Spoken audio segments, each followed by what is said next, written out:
We're on DAF Chaf Hey Amud Aleph.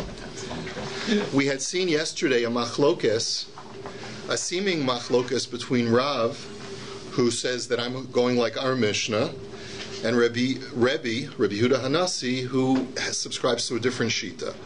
And what's the machlokes? Can a beis din force a husband and wife to divorce based on circumstantial evidence or rumor? So Rav says that according to our Mishnah, there has to be edus in order to do one of two things: either to compel a husband and wife to divorce. The beis din would never do that unless they have actual edus. And similarly, to follow up with that case, if there is edus that a woman committed adultery, and then she were to go ahead and marry her accused adulterer, then the beis din would also force them to get divorced, because a woman is prohibited to be married to her adulterer. Rabbi disagrees. Rabbi holds, as we saw yesterday in the Brisa, that even circumstantial evidence or rumor is enough for a beis din, is enough grounds for a beis din to force a husband and wife to divorce. And the Gemara therefore says something very bizarre in line 5 of Chaf Hey Amud Aleph. V'hilchasa kavasei de Rav, v'hilchasa kavasei de Rabbi. That we paskin both like Rav and like Rabbi. But how can that be? The Gemara says, kasha hilchasa hilchasa. That's a contradiction in halacha. The Gemara says, lo kasha habekala de pasik, habekala de lo pasik. The answer is that there are two types of rumor. One type of rumor is a short-lived rumor, and the other one is an incessant rumor that continues. And therefore, in an incessant rumor, kala de lo pasik veleka edim kerebi, that if there's an incessant rumor, even without witnesses, we paskin like Rabbi, that the beis din can coerce a couple to divorce. Kala de pasik veika edim kerav. But if there's a very temporary, short-lived rumor, then the only way the beis din would coerce them to get divorced is if there are witnesses. Bekala de lo pasik at kama. The Gemara says, how long is an incessant rumor? The Gemara says, Amar Abaya, Amar Li'aim, Dumi demasa yoma upalga. My mother told me that a bad tiding or a rumor in a community, I guess in the small shtetl, if it lasts a day and a half, so then that's enough for it to be an incessant rumor, because you could be sure that it would be squelched immediately, especially in a small town, if it wasn't true. V'lo amran ela de lo pasak beini beini, avol pasak beini beini ha pasak. But that's only true if it's a full 1.5 days of incessant discussion, conversation. Now, what that means, a day and a half, is unclear. I mean, does that count the time that people sleep? So is it like 3 days, 3 half days? It's not really clear from the Gemara. But if there's an interruption temporarily, then it's called it's called a non-incessant rumor, and it's not actionable. V'lo amran ela de lo pasak machmasira, v'l pasak machmasira machmasirahu. But if it stops temporarily because of intimidation or fear that the people who are the subjects of the rumor are threatening people, so then that's not a reason to say that the rumor stopped temporarily, because that's really, the rumor has legs, but the people were intimidated to not discuss it anymore. But how do you get a rumor to stop unless you deny it? Well, there's a difference between denial and threatening. I'll kill you if you say anything. No, I understand. People may take a denial as a threat too. No, there's a difference between a threat and a denial. V'lo amran ela deleko oivim, aval iko oivim hu da'afu kelei lakala. And furthermore, the rumor only has legs if the person doesn't have enemies. But if there are no enemies that you can identify, then you have to assume that the enemy was the one who started the rumor. And therefore, you don't give credence to the rumor, even if it's an incessant rumor. Tanan Hasam. So the Mishnah now says, Hamotzi es ishto mishum shemra lo yachzir, mishum neder lo yachzir. So there's a Mishnah that tells us, it's a Mishnah in Gittin, it's a Mishnah in Ksubis, and it tells us that if a man divorces his wife, but he does so because of a rumor, that maybe she's a loose woman, or if he divorces her because she took a neder, and the neder makes it frustrating for him to live with her. Let's say she took a neder that she's not going to go visit his parents ever again, or she took a neder she's not going to eat a certain food that he loves to have in the house, right? So in those situations, he says, the Chachamim made a takana, that if you divorce your wife based on those reasons, then we will never let you marry her, remarry her. And what you have to, the reason why the rabbis made this takana is because they were warning a guy, be sure that you've gone through exhaustive measures to make sure that the marriage cannot be salvaged before you divorce her. Because if you divorce her, we're never going to let you remarry her. Now, why in these specific two cases? So Rashi explains that it's because our concern is like this.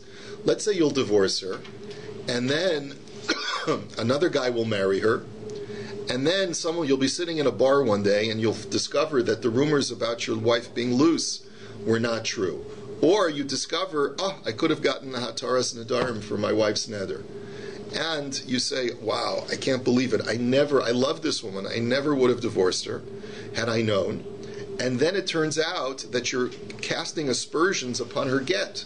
Because if the get was predicated upon a certain premise, and that premise is proven to be false, so then that could theoretically invalidate the get.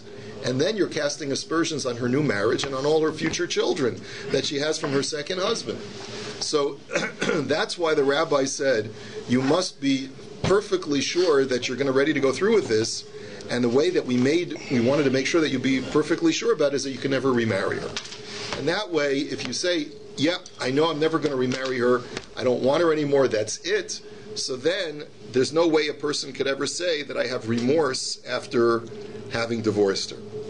So Sholach le Rabba bar Huna le Rabba bar Rav Nachman Yilamdenu Rabbeinu Kanas Mahu Sheyotzi. So now the question is, okay, we have this takana in place that if you divorce her because of a rumor, because of a neder, you can never remarry her. What taka is the halach if you did remarry her?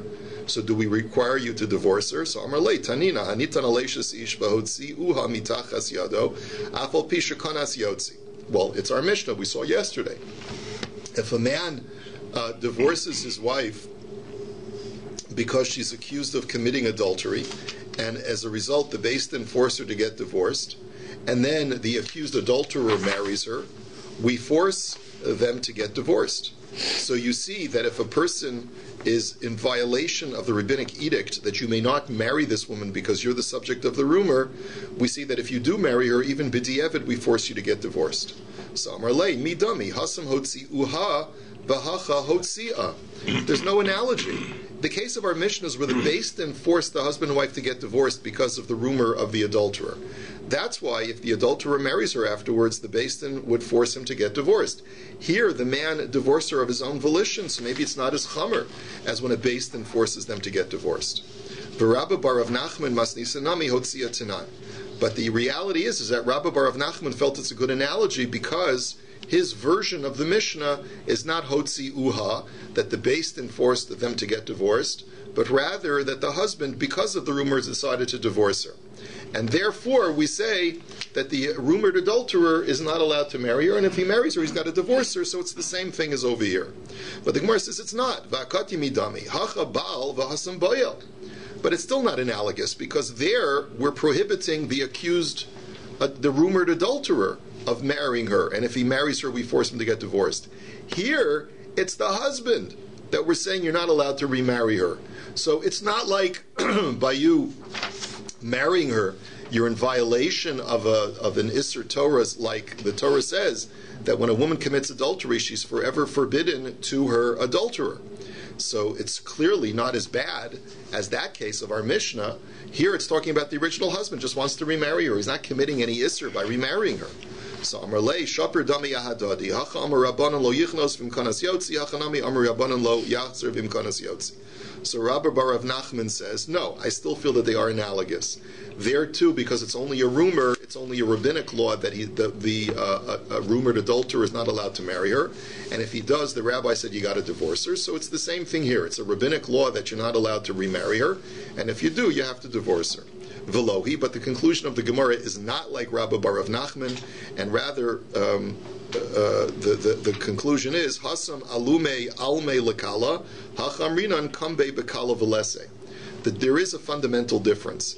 If a rumored adulterer, even according to Rabbi bar Rav Nachman's girsa, if a rumored adulterer marries this woman, he's substantiating the rumor. He's giving legs to the rumor because obviously you had something to do with this woman because you're in love with her and now you married her. But if a husband remarries his wife he's actually weakening the rumor. Because if the rumor was that my wife was an adulteress and that's why I divorced her, then by my remarrying her, I'm actually diffusing and dispelling the rumor, and we therefore assume that the guy is actually saying, I discovered that the rumor does not have legs. And therefore the Gemara says, even though lechatchila it's usher to remarry this woman that you divorced, but b'diavad, if you did remarry her, we will not force you to divorce her. Next Mishnah. Hamevi get mimedinas hayam v'amar befanai nichtav v'befanai nechtam lo yisa es ishta. So this is really a Gittin Mishnah. It's something that we'll see a lot in Maseches Gittin.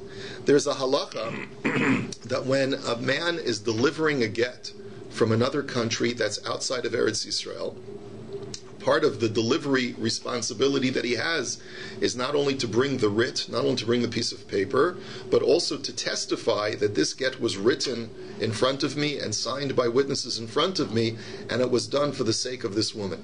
And the reason why it's required only outside of Eretz Yisrael is because in Eretz Yisrael, we assume that all the gittin that are written lishma. They're written legitimately with the proper objective, but we're not always as sure with gittin that are written in other countries outside of Eretz Yisrael. So therefore, it's the requirement of this man to testify b'fanai nichtav v'fanai nechtam. However, once he does that, if he's the deliverer of the get, the shaliach, he's not allowed to become this woman's new husband. Why? Because it's a conflict of interests. In other words, this guy's a nogeya badavar. He raises suspicion that perhaps this is not a legitimate get, and maybe the reason why he delivered it is because he wanted to marry her. And similarly, meis haraktiv harganuhu lo yisa ishishto. Now we also know that there's a lacha of aguna, which is basically says that if a woman doesn't know what the fate of her husband was after he was away for a long time, we allow one witness to testify that your husband is dead, and even though normally we would require two witnesses, mishum aguna hikilu. The rabbis were lenient. We're going to see this throughout Yevamos. The rabbis were lenient because of the takana. We don't want a woman to be stranded for the rest of her life, and we assume therefore that with one witness she will go ahead and do her due diligence, investigate the matter, and will only remarry once she is sure and she's verified that her husband is dead. So therefore, if this guy comes along, this one witness comes along and says, your husband is dead, or if he says, I murdered your husband, or if he says, we murdered your husband, so then in all of those cases, that he is not allowed to remarry this woman. He's not allowed to marry this woman because, again, it's a conflict of interests. Rabbi Yehuda Omer, haragtiv lo tinase ishto, harganuhu tinase ishto. Rabbi Yehuda agrees in one case. He says, Mazel Tov Bab, he says that if a guy testifies that I killed your husband, so then his testimony is not admissible whatsoever, because he's making himself into a Russia. He's essentially saying, I'm a murderer. And if he says, I'm a murderer, then he's not, a murderer's testimony is not admissible. So therefore, this woman is not allowed to remarry. She is not free. It's only if he says, we murdered your husband, that his testimony is admissible. Of course, the question is, what difference should it make, whether I was with another guy when I murdered your husband or not? So we'll see. The Gemara will explain this. The Gemara now says, that's pretty clear from the first case, though, because if you're saying one witness, he's got a conflict of interest, but if there's two or more witnesses, then he doesn't have a conflict. We're not talking about two witnesses. He's saying he comes alone and he says, I and my friend Yankel murdered your husband. Okay. She can't marry him. She can marry somebody else. But she can marry somebody else in that case. The question is why? Why isn't he a Russia in that case? The Gemara will explain. But if two witnesses come, then one of them could marry her. Well, that's not clear from the Mishnah either. It's not clear from the Mishnah whether if there's two. The Gemara is going to investigate that case as well. It's a good question. The Gemara now says, Taima de Medinas Hayam de Oleka Samchinan. Avol me Eretz Yisrael de Lavolei Kasamchinan Yisa is Ishto. The Gemara says, let's make a diuk. It seems from our Mishnah that the only time that we don't allow this man to marry this woman is if he has to say b'fanai nichtav of b'fanai nichtam, because he's coming from Medina Sayim, he's coming from an outside country, and therefore his testimony is necessary for the get to work. But let's say his testimony is not necessary for the get to work, and he's just the deliverer of the writ. In that situation, it sounds like he would be allowed to marry the woman because his testimony is not necessary. V'hameis delavo leika samchinan d'omar mar isha daiku minansvo katanin lo yusa es ishto. But why? The Gemara says, you see, the next case is if a man testifies that your husband is dead, we also don't allow him to marry the wife, and we're not really relying on his testimony. Because what really are we relying upon? We're relying upon the fact that the woman's going to do her due diligence to verify that her husband is dead before she remarries. That's the whole basis for being makel and allowing only one witness. So the Gemara's question is, why is it that in the case of the get, when we don't require his testimony to allow her to remarry, it's okay? But in the case of iguna, also there we also are not relying on this fellow's testimony to allow her to remarry. But why there is, do we not allow him to marry her? Hasam leka kisava hacha ika kisava. So the Gemara says it's degrees of reliance. In a case where he's bringing a get from Eretz Yisrael, he has the piece of paper with him. And therefore, that is the thing that we're relying upon to allow her to remarry. Over here, all he's bringing with him is his words. And granted that we're also relying on the woman's due diligence, but nevertheless, we are relying on him, on his words, to a certain degree. It's not like he can say, I'm not bringing anything to the table. He's bringing his words. And therefore, we don't allow him to marry her. As the Mishnah says, the difference between a guy delivering a get and a guy testifying that the husband is dead, is that the get itself is an independent proof that she is now a free woman, that she is now an unmarried woman. Whereas we're relying, at least to some degree, on his testimony when he comes and testifies your husband is dead.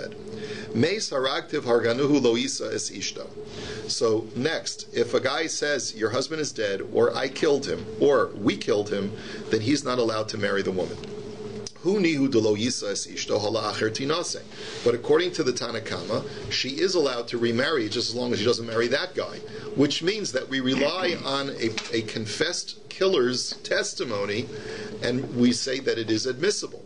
So v'ha'amar Rav Yosef ploni riva'ani la'onsi hu va'acher mitzdarfin lahargo, but l'ritzoni rasha hu v'atara amra al tashis yad chaim rasha lios et chamas. So the question is like this. Rav Yosef seems to contradict that. Rav Yosef says that you don't rely on a sinner's testimony. He talks about the following case.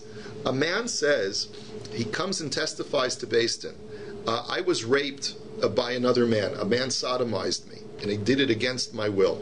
So his testimony is admissible to convict the rapist if there's another witness to the fact.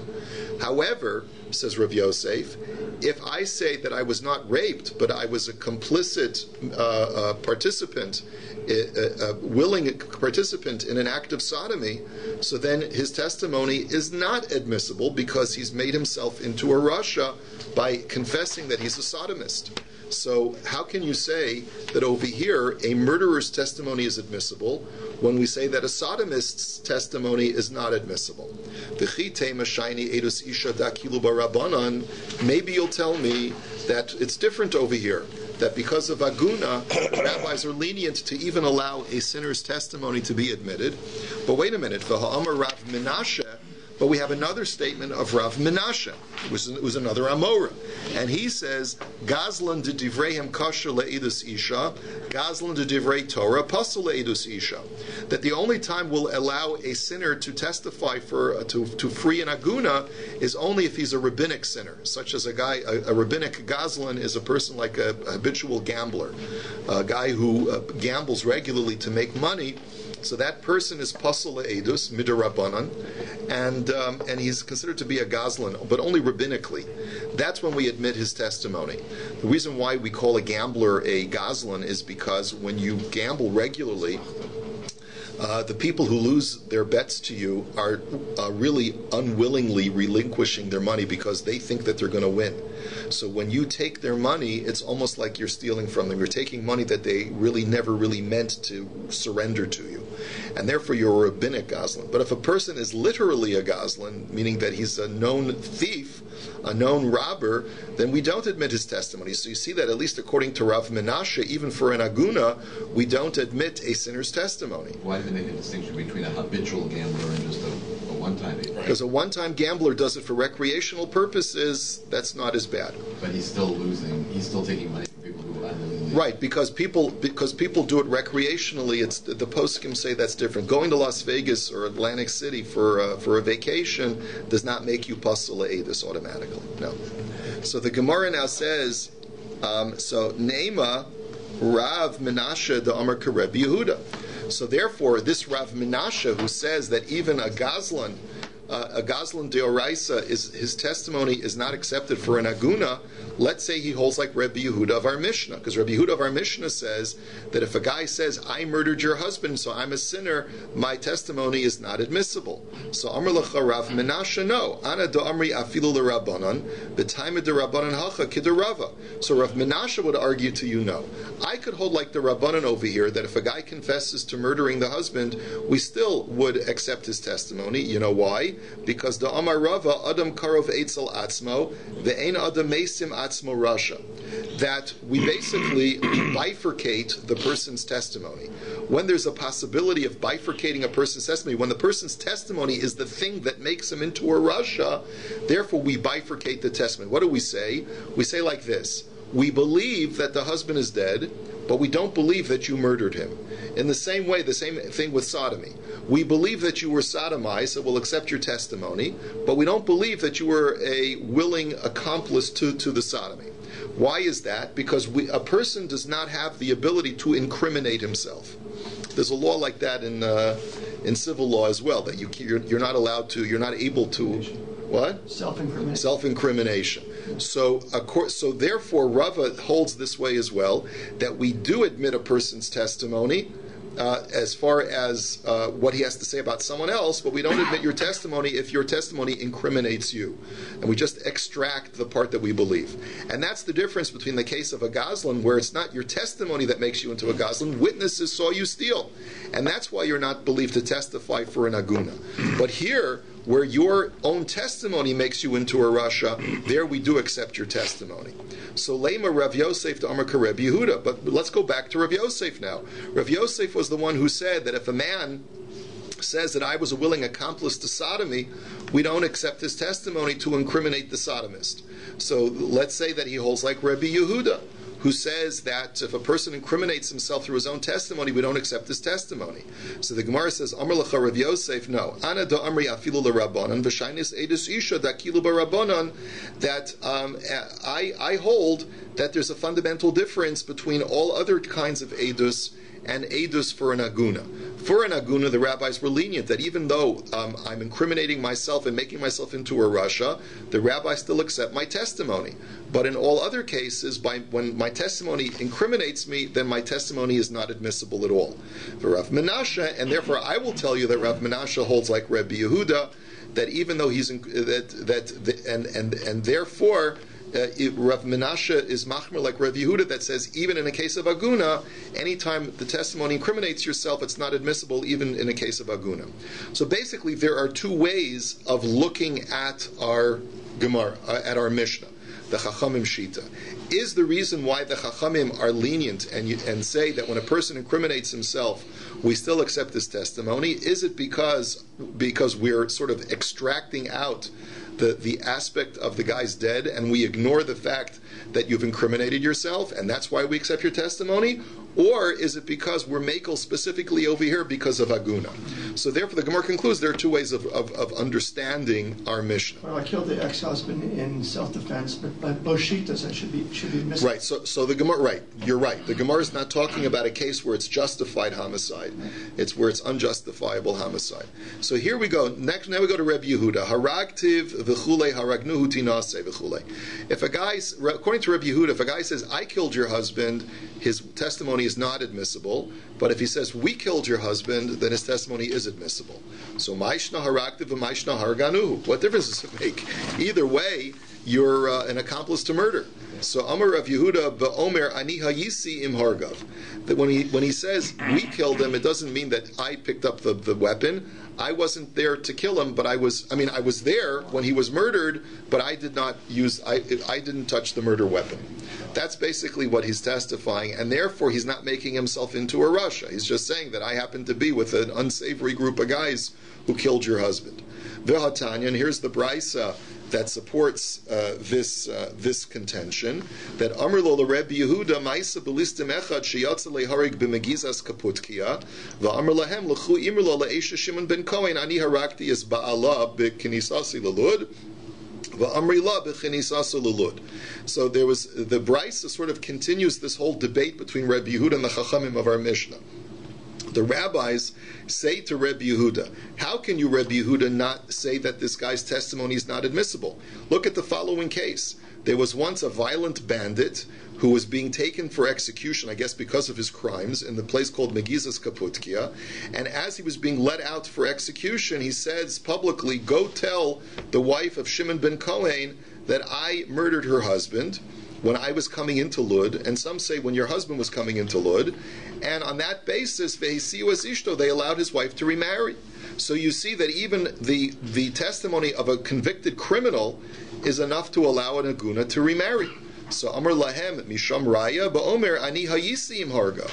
So they said back to Rabbi Yehuda said back to the rabbis, you got your story wrong. The guy didn't say I murdered your husband. He said that I was with a group of bandits that murdered your husband, and that's why they admitted his testimony. So v'ha listim katani, but doesn't it say that he was a bandit? So the Gemara says shenitfas al yedei listios, that he was arrested because he was an accomplice to being to a group of bandits, but he himself did not commit the act of violence. V'hayatza lihare katani. Then why was he being executed? So the Gemara answers, BAYT dina d'ovdei chachavim d'lodaiki v'katli. The answer is because it was a civil court, it was not a Jewish court, and as a result, they would routinely kill, they would put to death anyone who was an accomplice to a group of bandits. They didn't care whether you were the murderer or not, as long as a violent crime was committed. Like if you're part of a bank robbery and one of your guys shoots the security guard, then this Beis Din would put to death all of the guys who were part of the murder, the bank robbery, not just the guy who pulled, not just the trigger man. Okay, let's go on to the next Mishnah. Hachacham sha'asar es ha'isha b'neder al bayla, Raizel lo yisa'ena. Now we get into shady rabbis, which is in the news unfortunately today. So if a rabbi, a man hears his wife take a neder, and he's very frustrated, he says, I can't live with you based on that neder. So go to Rabbi so-and-so and have him be mater the neder. Have him annul the vow to find some way to annul the vow. She goes to Rabbi so-and-so, and Rabbi so-and-so listens to her story. He gives her a lot of questions, and after the interrogation, he says, I'm sorry, I cannot be mater your neder. Your husband will have to live with it, or will have to divorce you. So let's say Taka, the husband, divorces her as a result of the rabbi's psak. The rabbi is not allowed to marry her, okay, because it's a conflict of interests, right? So miyana o shechalza b'fanav yisa'ena mipnei shehu beis din.